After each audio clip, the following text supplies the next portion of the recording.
Hey there, how are you doing? It's not just the coronavirus that's threatening to take your life and to take your happiness away. There is the stress, and stress is bad. Did you know? Stress before the virus uh, is responsible for about $600 billion, more than that, as a cost to industry. So it's important, and that is one factor that's worsening everything. I'll show you why. You see, because, when you are stressed, which seems natural, when you are stressed, the stress decreases the power of the immune system to help you fight the virus.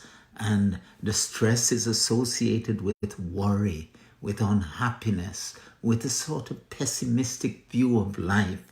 And so it makes you unhappy while it sort of opens the gate, if you like, to the virus a little bit wider by weakening the immune system. Now, what can you do about stress? Can I teach you a little bit of biology? In other words, review with you your high school biology. And the autonomic nervous system is the system that makes the body function in all of us. And it's divided into two parts: the sympathetic system as well as the parasympathetic. And it's the sympathetic system that really is the system for stress, because we're constantly saying, hey, what do I have to do? Oh my gosh, isn't that terrible? And we're worrying. That's the sympathetic tone, therefore, that rises because we're concerned about what's happening outside. And therefore our attention magnifies the outside, and the inside is kind of neglected. So what I'm asking you to do is to move away, if you like, from the sympathetic system to the parasympathetic system, which is inside, and that cleanses and nourishes each cell of the body. Now, when you are thinking, oh my gosh, I'm so stressed, and I'm not downplaying this. This is a disaster like we've never seen. So it's easy, of course, to be overly stressed by this. But when you're doing that, you are ignoring really the parasympathetic system, which is the healing system of the body. So what I'm going to do for you today is to help you to build the sympathetic tone and lower the sympathetic tone and build up the parasympathetic inside, that system that cleanses, nourishes, and strengthens the immune system. And you do that by learning techniques that will decrease stress. That's how you do it. And if you learn these techniques, you can use them now and you can use them all the time. Now, focus your attention inwards. First, you want to turn up the wick of your attention, because when you're stressed, you're not really paying attention. You're just scattered, and you're tense, and you're listening to whatever impulses that happen. But when you decide, and I'd like you to do that now, decide that you are going to establish control over your brain, over your attention, because you're not a victim. You're going to do something about this. If this virus ever comes near you, you're going to strengthen your immune system. You're going to bolster your health in such a way that you will lessen your chance of becoming sick. So, how do you do that? There are a few things that you can do. One, turn up the wick of your awareness so that you can notice the slightest impulse to worry, and you do a relaxation exercise, a calming exercise. And you see, when you calm, the cells of the body will have more harmony. And it's that kind of harmony that will also give them strength to help the immune system to be a little strong. Now, am I saying that stress techniques will kill a virus? No, I'm not saying that. You need to listen to the news, to your doctor, and get help in those ways. But I'm with you as a brother, if you like. You know, I'm a doctor and I see patients and I see that the stress and the worry and the uncertainty which we all suffer from is so big.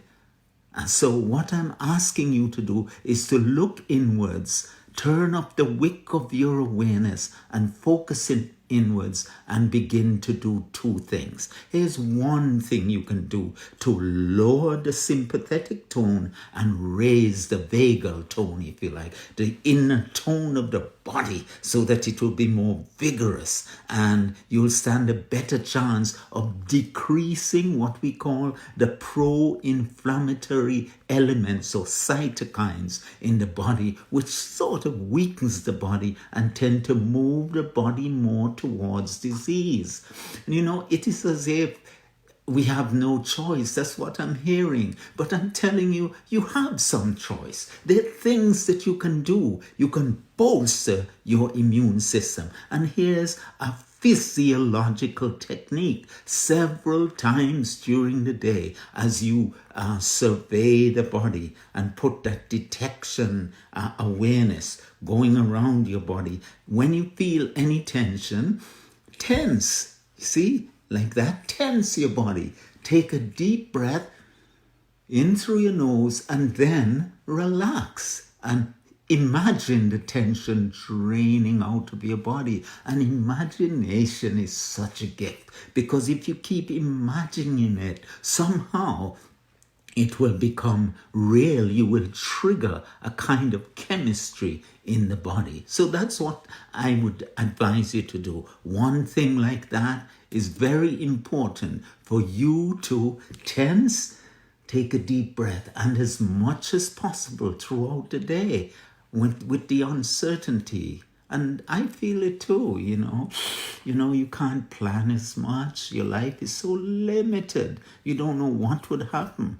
And that's really terrible. But you establish control over what you can have control over. And that's your physiology, the autonomic nervous system.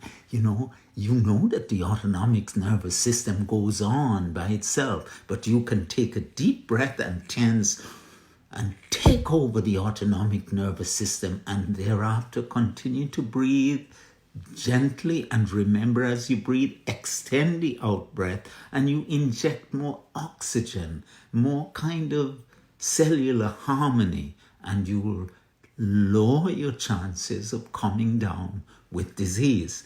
The other thing that you can do is to recognize that there's certain things you can eat or drink that will make you more robust, make your physiology robust. For example, eat more greens, for example. This is a time to do that. Experiment with yourself and tell yourself that you're eating what the cells need to be powerful. Greens and onions and mushroom. Ginger stimulates the immune system as well. And it's said that chili pepper will do the same thing if you like that. And there are other foods that you can use. I'm sure you know the foods like turmeric and so on. But do you do it? Or are you so worried that you get hungry then and you go and eat anything? This is a time for you to use this crisis as a cue to be at your best physiologically. So lower your sympathetic tone by breathing, tensing and breathing, and eat to the best of your ability. Those are two things that you have to do now. Adopt that to help you to beat this crisis. And the third thing you can do is to give love, because happiness will also cause the immune system to have more availability of things like complements, an immune compound, and CD4 and CD8 and natural killer cells, those sort of things will tend to increase when you're happy. So decide that despite the threat, despite the war, and we're in a war, I am going to be happy today. And you smile. And when you smile, you kind of change the way the body functions. And you smile and you give love to people, because giving will always make you happy. And you take responsibility to be as good as you can. Goodness really is the prelude to happiness. So there's much that you can do on the inside. I want you to think that you're doing these things to strengthen your own immune system. So you eat like that, like we talked about, and shiitake mushroom is one thing that you can add to your diet, that just to experiment to see if it helps. There are reports, and I heard it from research nutritionists, that that's one thing that might help. So do things now to build a refined and integrated physiology. And remember, it's all about the autonomic nervous system. And if you give that system with 50 trillion cells running around trying to help you, if you give it stress, the oxygenation will be decreased. But if you're calm, you're more energetic inside your body, and I believe you stand a better chance for the healing system of the body to assist you in your survival or in your fight against any disease. So it's not just that the enemy is coming and you do all that we have to do to prepare for the enemy. There's something you can do inside. Be as healthy and as happy as you can be. I hope this is helpful. I'm trying to inspire you to be at your best and noblest and strongest self, so that we can all increase our chances against this terrible virus. I'm Dr. Ken Nedd, and I have a book on power over stress. And, I would ask you to go to my website and keep following me. And I'd be very, very happy if we can help you in some way to be healthier, so that when the virus passes, you'll be more creative neurologically, and you will be more immunologically competent, because you did not waste the crisis worrying. You used it to do whatever you can to build a better physiology. I'll see you again.